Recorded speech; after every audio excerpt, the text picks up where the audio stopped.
असम, केरल और तमिलनाडु में होने वाले विधानसभा चुनाव के लिए उम्मीदवारों की एक और सूची जारी की है। जारी की गई सूची में असम के गौरीपुर विधानसभा से बनेंद्र कुमार मुशरी को उम्मीदवार बनाया गया है। वहीं केरल के मानंतवाड़ी विधानसभा से मुकुंदन पलियारा को टिकट दिया गया है। साथ ही भाजपा ने करुणापल्ली विधानसभा से पिच्ची सुधीर, कोलम्बम विधानसभा से एम सुनील और कलकूटम विधानसभा से शोभा सुरेंद्रन को अपना प्रत्याशी बनाया है। और अब सीधे आपको ले चलते हैं स्वास्थ्य मंत्रालय की प्रेस कॉन्फ्रेंस में। The COVID infection in the country as well as the vaccination status. So this is something that we regularly share with you. The main important thing here to note is that both the contribution of active cases as well as the case fatality rate is 2% or less than 2%.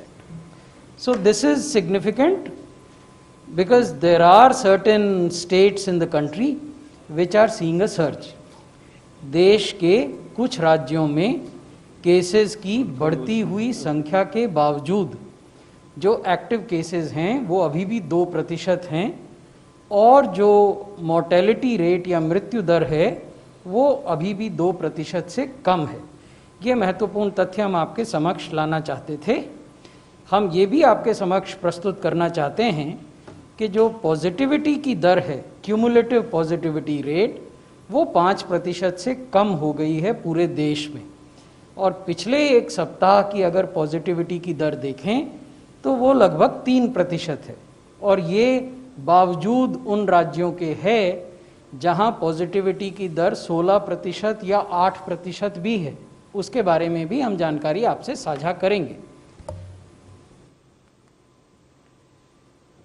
ये हम आपको दिखाना चाहते थे कि देश ने मिलकर क्या उपलब्धि की पिछले 1 साल और 2 महीनों में। देश में कोविड के केस मार्च 2020 से बढ़ने शुरू हुए और सितंबर के मध्य में प्रतिदिन 97,000 केस आते थे, यानी एक दिन में औसतन 97,000 नए केस देश में आते थे। और फिर मध्य सितंबर से वो लगातार गिरते गए और जो प्रतिदिन औसतन 97,000 की दर थी वो घटकर 9,000 औसतन प्रतिदिन हो गई। 97,000 से घटकर 9,000 और फिर बढ़नी शुरू हुई, जो चिंता का विषय है, जिस पर मैं आगे आपसे जानकारी साझा करूंगा। यहाँ हम ये दिखा रहे हैं कि लोएस्ट पॉइंट प्रतिदिन आने वाले नए केसेस का 9 फरवरी को इस देश में हुआ, जबकि 9,110 नए केस एक दिन में आए। This was the lowest point of new COVID-19 cases reported in 24 hours. 9 फरवरी के बाद कुछ राज्यों में नए केसेस बढ़ने की वजह से ये बढ़ना शुरू हुआ। 21 फरवरी को 14,264 नए केस देश में आए, 4 मार्च को 17,000 और आज जब हम आपसे बात कर रहे हैं तो 28,902 नए केस प्रतिदिन की दर है। तो बड़ी पिक्चर इसमें क्या है? बड़ी पिक्चर ये है कि पिछले 2 सप्ताहों की अगर तुलना करें तो जो नए केस हैं उनमें 43% की वृद्धि हुई है। 43% increase in new cases week on week. और अगर कोविड से होने वाले मृत्यु की बात करें तो पिछले 2 सप्ताहों में 37% की वृद्धि हुई है। ये हम आपको बता रहे हैं कि नए केसेस कहाँ आ रहे हैं। ये जो लाल रंग के ज़िले हैं ये 70 ज़िले हैं, 70 डिस्ट्रिक्ट्स इन 16 स्टेट्स, 16 राज्यों में 70 ज़िले, जहाँ की कोविड केसेस की संख्या में 15 दिन में 150% की वृद्धि हुई है। इसकी डिटेल जानकारी हम आगे आपको देंगे। और जो ऑरेंज रंग से ज़िले दिख रहे हैं वो 55 ज़िले हैं और 17 राज्यों में वो 55 ज़िले हैं। वहाँ पिछले 15 दिनों में 100% से 150% की वृद्धि हुई। So there are two category of districts. First category where cases have increased by more than 150%, and in that category we have 7070 districts. The second category where cases have increased from 100% to 150%, and in that category we have 55 districts. आप ये भी ध्यान से देखेंगे इस नक्शे में कि ये जो अधिकांश जिले हैं ये पश्चिमी और उत्तरी भारत में स्थित हैं। पश्चिमी और उत्तरी भारत के भी कुछ स्पेसिफिक राज्यों में स्थित हैं, उन राज्यों की बात हम आगे करेंगे। महाराष्ट्र, अब हम राज्यों की बात कर रहे हैं। महाराष्ट्र में जब हम आपसे बात कर रहे हैं, देश के एक्टिव केसेस का 60% केंद्रित है। 60% of all active cases are concentrated in Maharashtra. 45% of all new deaths are concentrated in Maharashtra. Maharashtra में 1 मार्च को लगभग 7,700 नए केस आते थे प्रतिदिन, औसतन 7,741 cases on a daily basis. 15 दिन में ये संख्या बढ़कर 7,700 से 13,527 हो गई। ये औसत नंबर हैं, एक्चुअल नंबर इससे अधिक भी हो सकते हैं। तो ये हम आपको 7 डे मूविंग एवरेज बता रहे हैं, औसत प्रतिदिन की जो संख्या है वो। चिंता की बात यह है कि जो पॉजिटिविटी रेट है महाराष्ट्र का, वो लगभग 11% हुआ करता था 1 मार्च को। That is the red line on the second graph. वो 11% होता था 1 मार्च को, जो बढ़कर अब 16% से ज़्यादा हो गया। आपको याद होगा मैंने अभी आपको बताया कि देश का पॉजिटिविटी रेट 5% है, देश का सप्ताह का पॉजिटिविटी रेट 3% है, और राज्यों के पॉजिटिविटी रेट कुछ राज्यों के अधिक है। तो महाराष्ट्र की हम बात कर रहे हैं तो 16% से अधिक पॉजिटिविटी रेट है। ये चिंता की बात है। जो ये हरे बार हम आपको दिखा रहे हैं ये हैं कि वो कितने टेस्ट करते हैं। तो आप देखेंगे कि जिस रफ्तार से पॉजिटिविटी बढ़ रही है उस रफ्तार से टेस्ट्स की संख्या नहीं बढ़ रही। तो हमारा परामर्श राज्यों को, खासकर महाराष्ट्र को, वहाँ हमने 2 केंद्रीय दल भी भेजे, ये था कि आपको टेस्ट्स की संख्या बढ़ाने की ज़रूरत है, और टेस्ट्स की संख्या में RT-PCR के अनुपात को जो अभी 71% है उसको 71% पे या तो कायम रहना चाहिए या इससे अधिक होना चाहिए, इससे नीचे नहीं जाना चाहिए। So that is as far as Maharashtra is concern. Let's look at Punjab. Punjab में 531 केस औसतन प्रतिदिन आते थे, अब वो बढ़कर 1338 हो गए हैं। 15 दिन की ये स्थिति है। पंजाब की पॉजिटिविटी 3.4% थी, अब वो डबल हो गई है, 6.8% हो गई है। पुनः मैं आपका ध्यान आकृष्ट करना चाहूँगा, देश की पॉजिटिविटी 5% क्यूमुलेटिव, यानी पिछले 1 साल 2 महीने की। देश की साप्ताहिक पॉजिटिविटी 3% है। तो उस परिप्रेक्ष्य में ये चिंता की बात है कि एक राज्य में 16%, एक राज्य में 6.8%, इस तरह की पॉजिटिविटी का आना ये दिखाता है कि हम कोविड अप्रोप्रिएट बिहेवियर का पालन नहीं कर रहे हैं, हम 2 गज की दूरी का पालन नहीं कर रहे हैं, हम मास्क नहीं लगा रहे हैं, जो भी हमें सावधानियां बरतनी चाहिए वो हम नहीं कर रहे हैं, जिसके दुष्परिणाम हो सकते हैं। ये चंडीगढ़ की स्थिति है। 49 केसेस आते थे ऑन एन एवरेज प्रतिदिन 1 मार्च 2021 को, अब ये दुगने से भी ज़्यादा हो गए हैं, 111 केस प्रतिदिन औसतन। पॉजिटिविटी 3.5% से बढ़कर 7.4% हो गई है, और जो टेस्ट्स हैं which are denoted by the green bars, they are coming up and going down, so there is no distinct trend. We would want a distinct increasing trend of tests in which RT-PCR's share is substantially higher than the present 40% in Chandigarh. So this is our advice which we have shared with the Union Territory of Chandigarh. अब छत्तीसगढ़ की बात करते हैं। छत्तीसगढ़ में 239 case, यानी लगभग 240 cases a day on 1 March on an average. This is increase to 430। Positivity has increased from 1.4 to 2.4. The tests are not keeping pace, and the share of RT-PCR is only 34%. So again, we would want this share to increase of RT-PCR to up to 70% or more than that, and we would also want the total number of tests to increase so that we are able to capture all positive cases promptly. Gujarat में 1 मार्च को लगभग 398 case प्रतिदिन आते थे, अब ये बढ़कर 690 हो गए हैं 15 दिन में। पॉजिटिविटी 2.4 से बढ़कर 4% से कुछ अधिक हो गई है। टेस्ट्स की संख्या बढ़नी चाहिए, जो नहीं बढ़ पा रही है। RT-PCR का शेयर केवल 50% है, तो जो बाकी राज्यों के लिए हमारे परामर्श हैं वही हमने गुजरात के साथ भी शेयर किए हैं। कर्नाटका 1 मार्च को 443 केस आते थे, अब 751 केस आ रहे हैं। 1% से कम की पॉजिटिविटी थी 0.8%, लेकिन ये अब बढ़कर 1.3% हो गई है पॉजिटिविटी। देश की पॉजिटिविटी की तुलना में ये कम है, लेकिन जहाँ कहीं भी आपको कोई बीमारी बढ़ती हुई नज़र आती है, अगर आप तत्काल उस पर रोक लगा लेंगे तो सबके लिए उसके परिणाम अच्छे होंगे। तो हमारा परामर्श कर्नाटक को यही है कि ये बिल्कुल शुरुआती दौर है, इसी समय इस पर काबू पाया जाना चाहिए।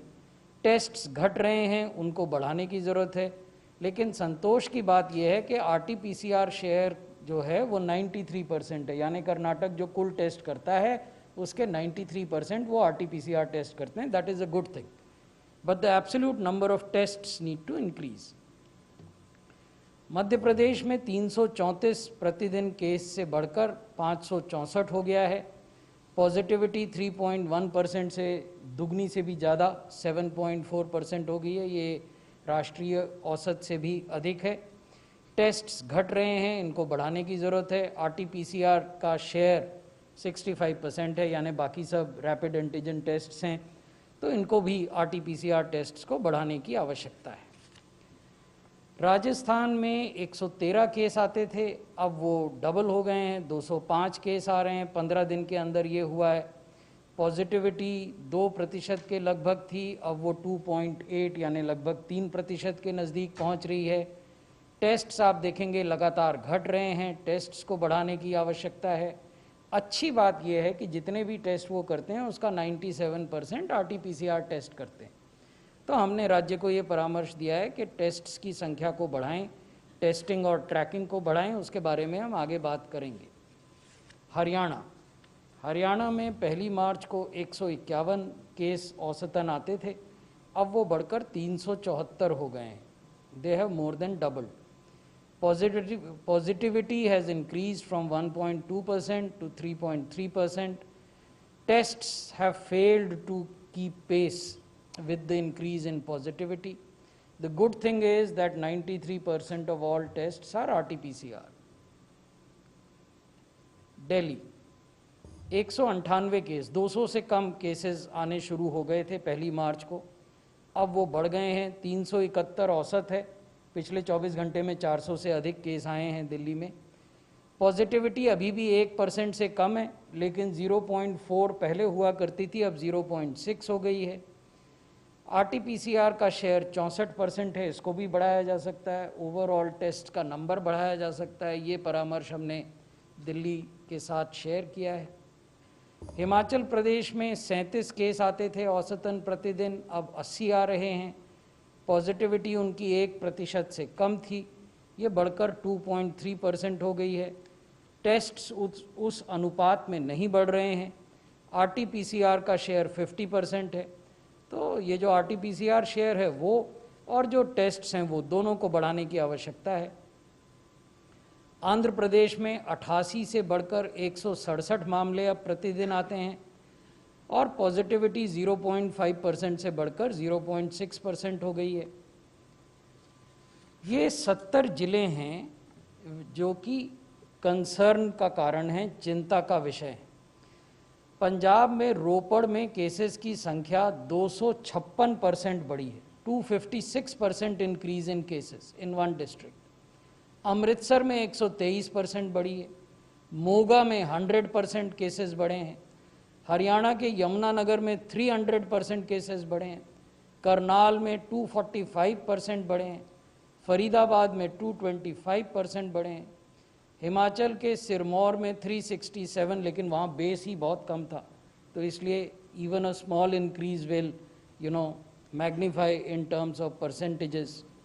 भीलवाड़ा में 275% केस बढ़े, राजसमंद में 200% केस बढ़े राजस्थान में, गुजरात के महसाणा में 225% केस बढ़े, सूरत में 167%, महाराष्ट्र के नांदेड़ में 385% केसेस बढ़े, नंदुरबार में 224%, बीड में 219%, धुले में 169%।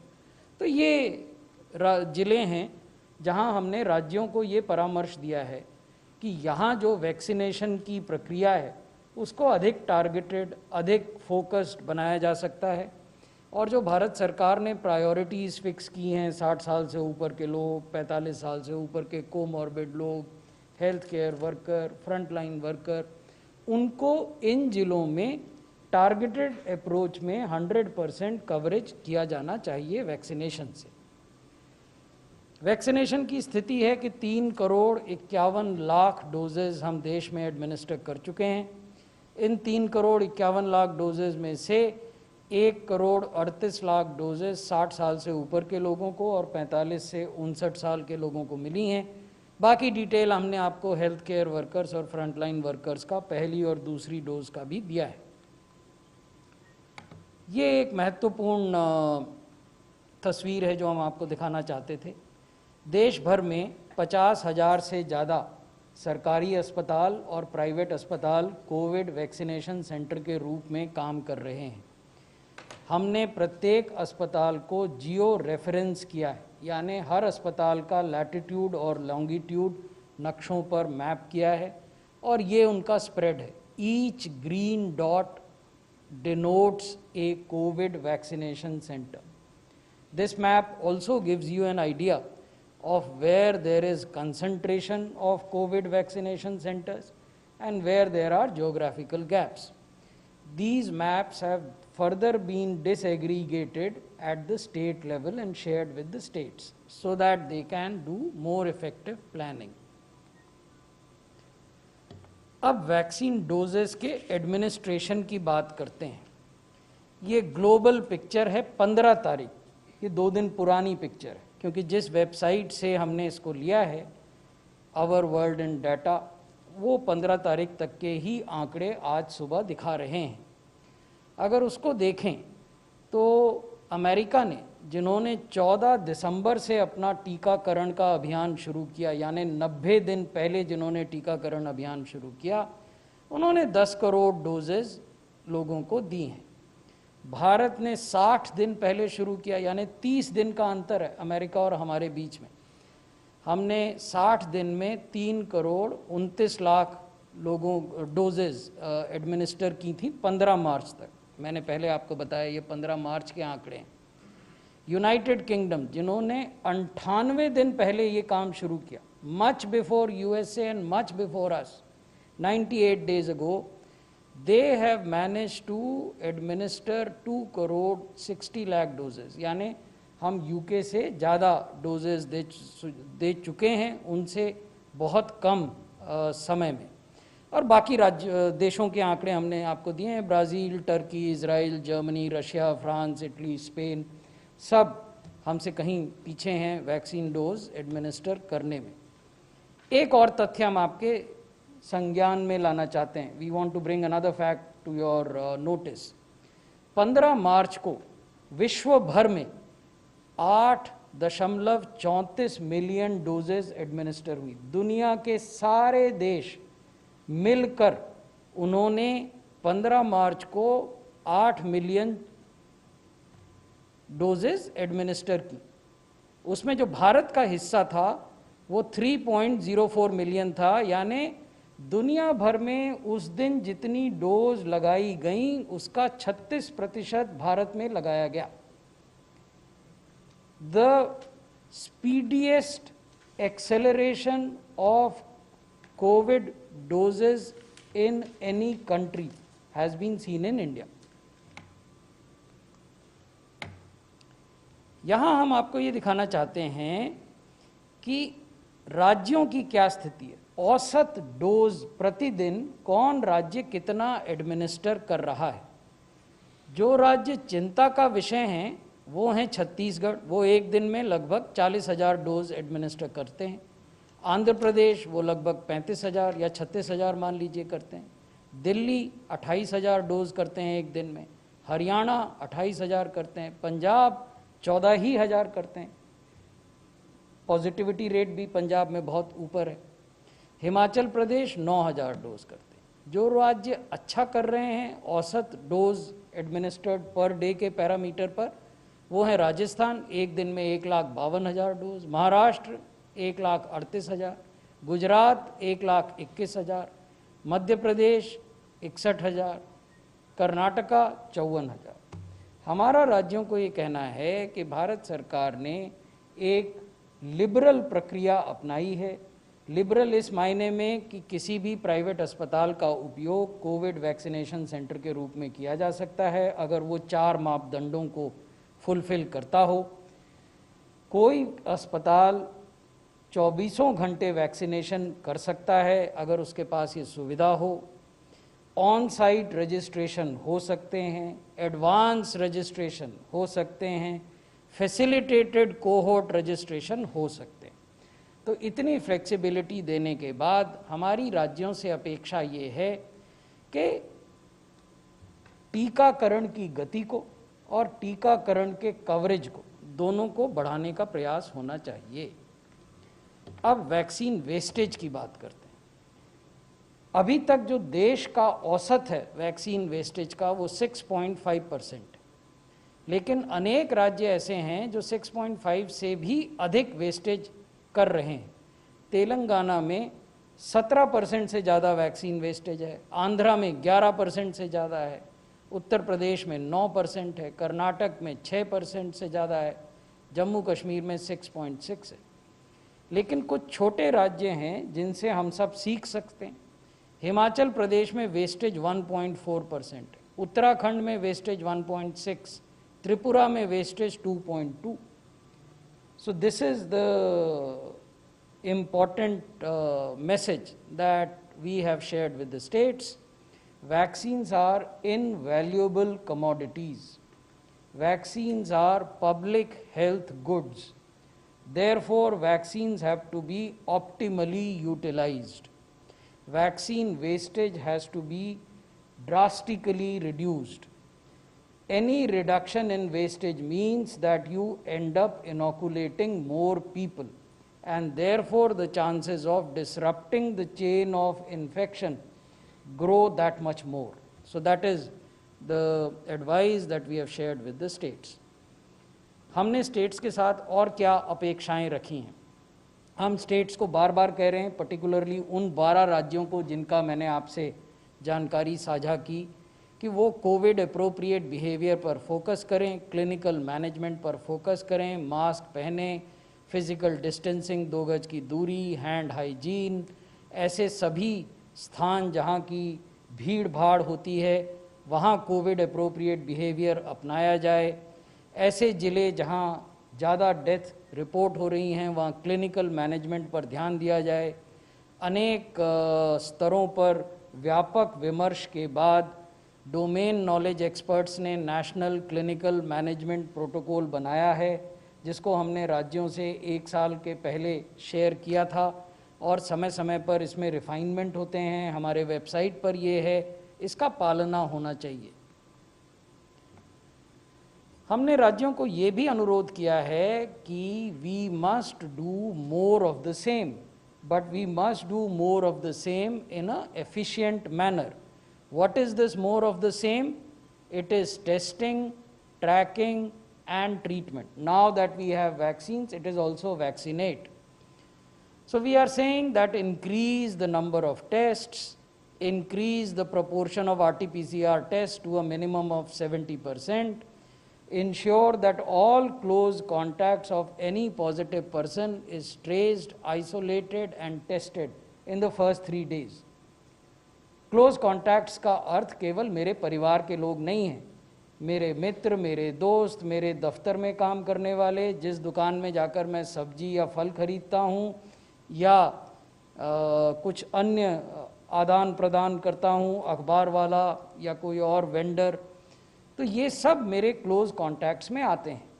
और ये ऐसी चीज़ है जो हर राज्य ने शुरुआती दौर में की थी, लेकिन धीरे धीरे अब हम क्लोज कॉन्टैक्ट्स के नाम पर केवल परिवार के माता पिता, बाल बच्चे, पत्नी और पति, उन्हीं पर सीमित हो गए हैं। उस वजह से ये होता है कि अन्य क्लोज कॉन्टैक्ट जो पॉजिटिव हो सकते हैं या हैं, वो समाज में घूम रहे हैं और वो इन्फेक्शन को फैला रहे हैं। तो इसलिए हमने कहा है कि किसी भी पॉजिटिव आदमी का जो क्लोज कॉन्टैक्ट है, रफली प्रत्येक व्यक्ति पर 30 ऐसे कॉन्टैक्ट होने चाहिए जिनको हम 3 दिन में खोजें, ट्रैक करें, आइसोलेट करें, टेस्ट करें, और अगर टेस्ट में वो पॉजिटिव हैं तो फिर वो ट्रीटमेंट में जाएं या आइसोलेशन में जाएं। हमने ये भी कहा है कि अगर आपके यहाँ मामले बढ़ रहे हैं तो आपके यहाँ कंटेनमेंट जोन भी बढ़ने चाहिए। ऐसा नहीं हो सकता है कि केसेस बढ़ रहे हैं लेकिन कंटेनमेंट जोन उतने ही हैं जितने 1 महीने पहले थे। इसका मतलब कहीं पर कोई लापरवाही हो रही है।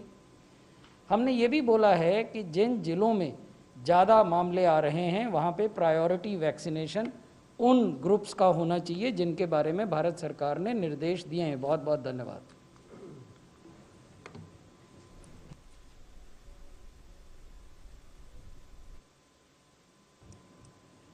डॉक्टर वीके पॉल जी। धन्यवाद। आज की जो सबसे महत्वपूर्ण डेवलपमेंट है कि माननीय प्रधानमंत्री जी ने सारे प्रदेशों के मुख्यमंत्रियों के साथ और केंद्र शासित प्रदेशों के साथ, यूनियन टेरिटरीज के एडमिनिस्ट्रेटर्स और गवर्नर्स के साथ बहुत डिटेल में चर्चा करी है आज की कोविड की सिचुएशन के ऊपर और वैक्सीनेशन की जो प्रोग्रेस हो रही है उसके बारे में बहुत ही फ्रैंक और एक्सटेंसिव डिस्कशन हुई है। और जो उसमें बिंदु उभारे गए उनको आपने इस ब्रीफ प्रेजेंटेशन में देखा है। ये बिल्कुल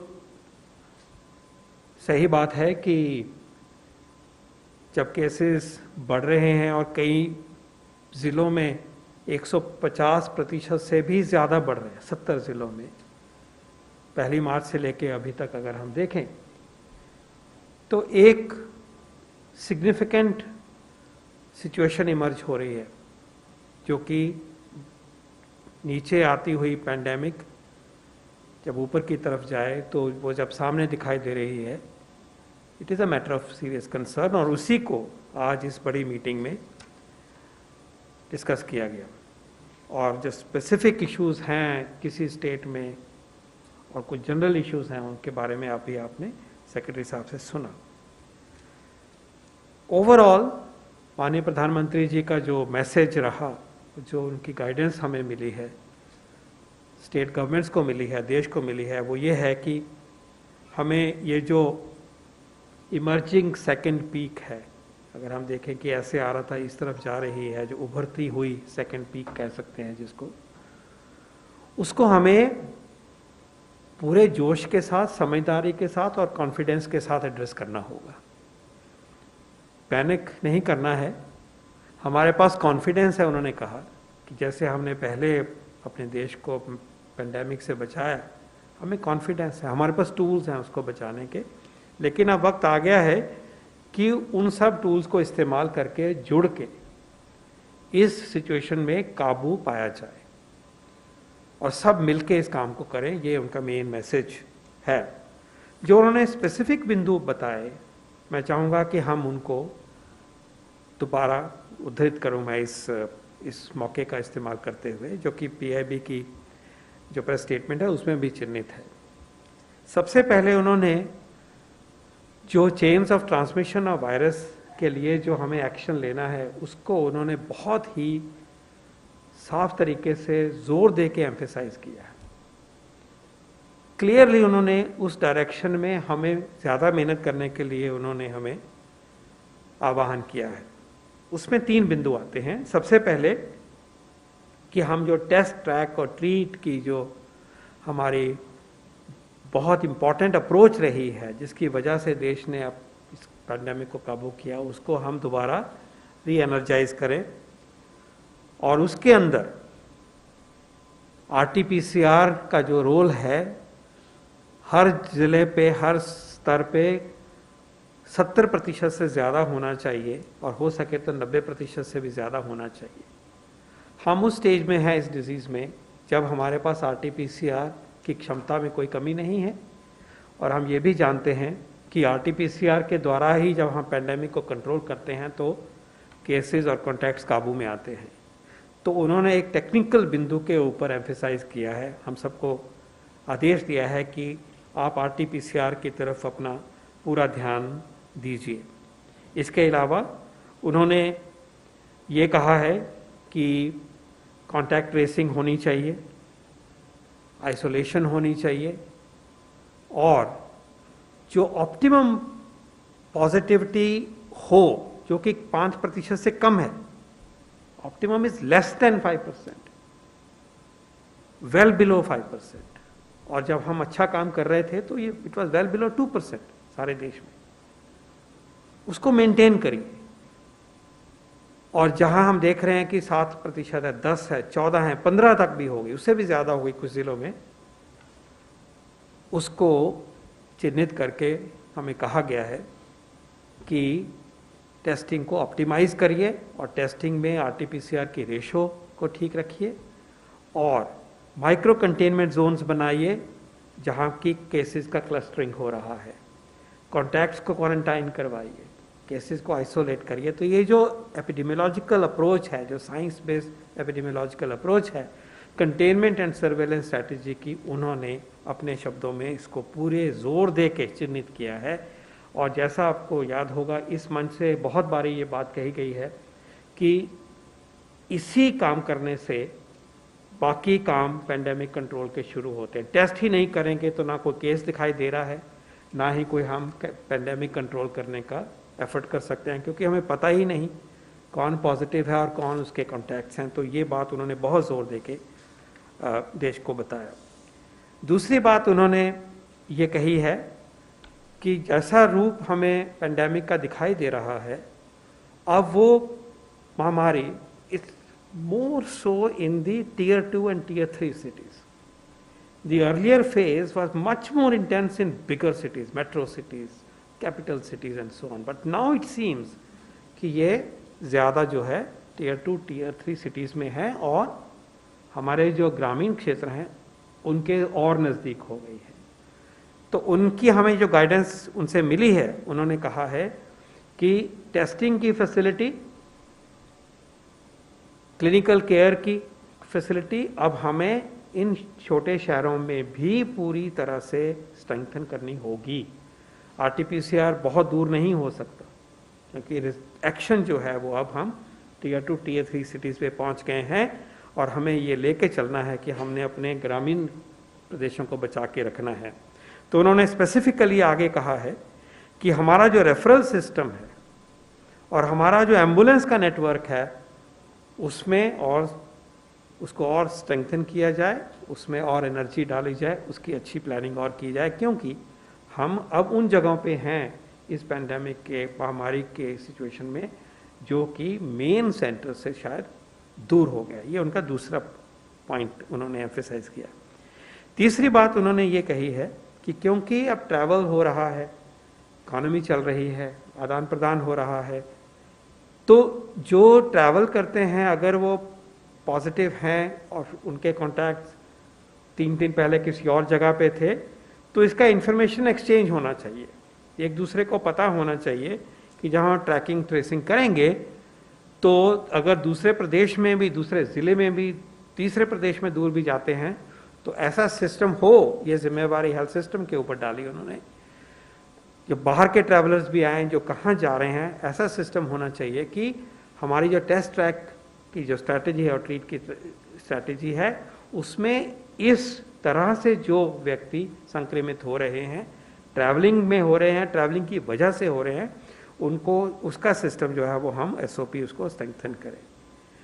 उन्होंने जो चौथा मुद्दा कहा है हमें, जिसकी बात सेक्रेटरी साहब ने बड़े अच्छी तरह से एक्सप्लेन करी है कि वैक्सीनेशन प्रोग्राम में और तेज़ गति लाई जाए और वैक्सीनेशन सेंटर्स बढ़ाए जाएं। लेकिन बहुत दुख के साथ उन्होंने जो वैक्सीन की जो वेस्टेज हो रही है उसके अपने ऊपर चिंता और फिक्र जताया है, और उन्होंने कहा है कि वैक्सीन की वेस्टेज नहीं होनी चाहिए, इसको मिनिमम तक लेके आइए और इस अमृत जैसी प्रेशियस कमोडिटी को, सबसे महत्वपूर्ण आज के दिन में जो चीज़ है वो वैक्सीन है, अपने इंडिविजुअल लेवल पे लिए और देश के लिए इसमें वेस्टेज होना जो है वो बिल्कुल ठीक नहीं है। इसका उन्होंने आदेश दिया है कि वेस्टेज को कम से कम करने के लिए, बहुत ही कम करने के लिए, ना के बराबर करने के लिए व्यवस्था बनाई जाए और सेंटर के लेवल पे इसकी अकाउंटेबिलिटी होनी चाहिए, स्टेट के लेवल पे इसकी रोज़ इसकी समीक्षा होनी चाहिए। और इसका एक उन्होंने ये आदेश हमें दिया है कि सब देश में वैक्सीन की वेस्टेज को बिल्कुल ख़त्म किया जाए। उनका जो अंतिम पॉइंट जो मैं आज हाईलाइट कर रहा हूँ वो ये उन्होंने कहा है कि दवाई भी और कड़ाई भी, ये मंत्र जो उन्होंने कुछ महीने पहले दिया है, आज ये और भी इम्पॉर्टेंट हो जाता है, क्योंकि आज दवाई भी है, लेकिन दवाई अलोन हमें पेंडेमिक से नहीं बचा सकती, ये भी बिल्कुल क्लियर है। साइंस भी बताती है, एक्सपीरियंस भी बताता है, और जैसे जैसे हम आगे बढ़ रहे हैं ये सामने भी आ रहा है। तो वैक्सीन हमारे कई हथियारों में एक हथियार है, ये एक ही हथियार ऐसा नहीं है जिससे कि हमें पेंडेमिक से पूरी मुक्ति मिल जाएगी। डिजीज़ की सिवेरिटी को कम करेगा, मोर्टेलिटी को कम करेगा, लेकिन बाकी के हथियार भी हमें इस्तेमाल करने होंगे। तो जो उन्होंने एम्फेसाइज किया, मास्क को अपनाइए, 2 गज की दूरी को अपनाइए, हैंड हाइजीन, स्वच्छता को बढ़ाइए, ये जो टूल्स हैं जिनकी वजह से, जिनको साथ लेके देश ने करके दिखाया था पेंडेमिक का अच्छा कंट्रोल, और जिसके बारे में जो लापरवाही दिख रही है, उस चिंता को और उस कमी को पूरा करने के लिए हमें वापस आना होगा कि हम दवाई भी अपनाएं, बहुत जल्दी अपनाएं, ज़्यादा से ज़्यादा अपनाएं, जैसे जैसे कार्यक्रम ये बढ़ रहा है। और ये कड़ाई भी हो कि हम अपने आप को मास्क के द्वारा, 2 गज की दूरी के द्वारा या कोविड अप्रोप्रिएट बिहेवियर के द्वारा अपने आप को बचाएं और समाज को बताएं। ये उनका हमें एक जो सबसे महत्वपूर्ण बिंदु उन्होंने फिर दोबारा हम सबको जताया है, याद दिलाई है, और एक उम्मीद जाहिर करी है कि इन सब कामों को करते हुए, इस बड़ी चीज़ को अपनाते हुए और पूरे जुड़ के महामारी को देश संभालेगा, ये पूरा कॉन्फिडेंस भी उन्होंने जाहिर किया है। तो आज इस प्रेस कॉन्फ्रेंस में इन्हीं चीज़ों को हम दोहरा रहे हैं।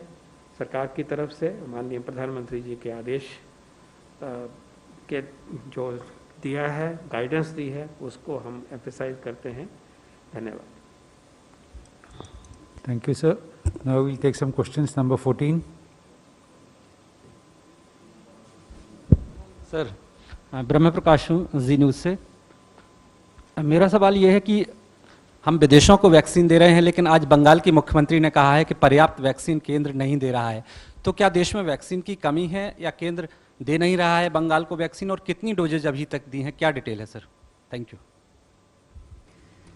देश में वैक्सीन की कोई कमी नहीं है, ये मैं पहले भी आप लोगों को बता चुका हूँ, पुनः निवेदन कर रहा हूँ। किसी राज्य के माननीय मुख्यमंत्री जी क्या कहते हैं उस पर हम लोगों का यहाँ विचार व्यक्त करना उचित नहीं होगा। लेकिन हम आपको ये बताना चाहते हैं, जैसा हमने पिछली बार भी आपको बताया था, कि प्रतिदिन रोज़ सुबह 9 बजे